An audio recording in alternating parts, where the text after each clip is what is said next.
I'm Valencia, and I served in the United States Navy from September 25, 1987 until March 17th of 1994. I was an electrician mate. I enjoyed the camaraderie, the teamwork.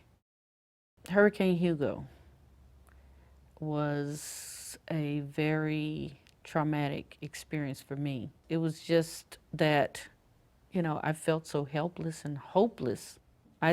Still, around August or September, I still get this anxious feeling and this overwhelming.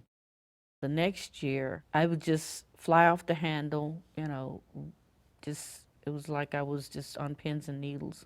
I believe in 1992 that I had an episode like that, and I went to the primary care doctor and was prescribed medication for it. And they gave me a test, uh, a psych test, I don't know how many pages long with lots of questions. But out of fear of possibly being discharged from the Navy, I didn't put down that I was also having suicidal ideations and this whatever it was that caused me to be so anxious and be so volatile. I got out in March of 1994, and each year went through that. 1996, I had a hysterectomy, and that was in June.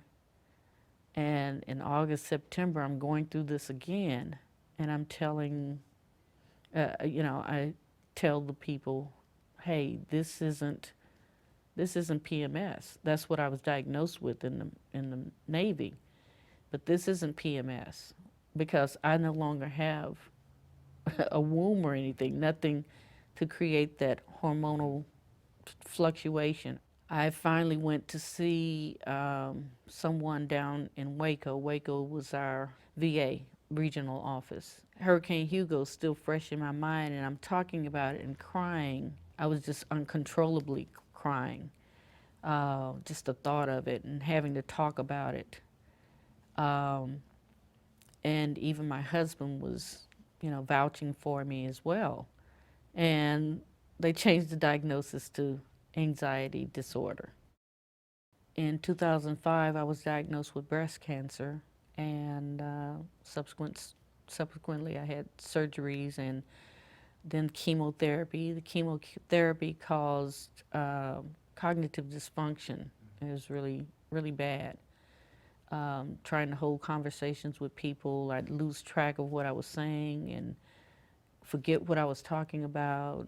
Couldn't think of the words, that I was accustomed to knowing.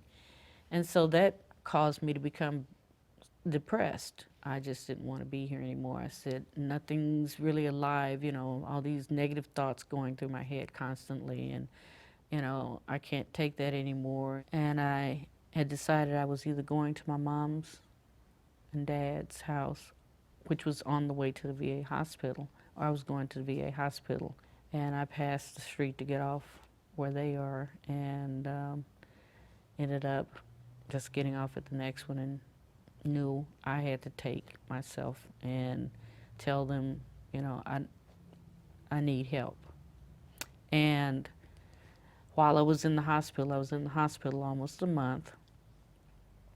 And when I got out, I had an individual therapist, and I really started talking about a lot of things that, were weighing heavy on me.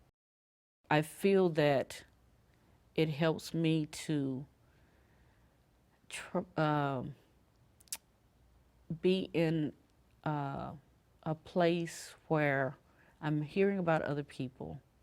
I also feel I have something that I can contribute to someone else, possibly. And to me, that has kind of, you know, been my, I guess, guiding force as far as how I'm learning to deal with people.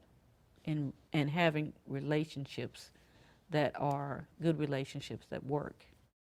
I always try to encourage any veteran that I see, that I talk to,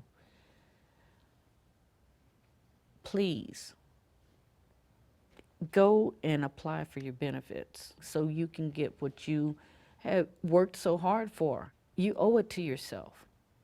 You know, they're here for you.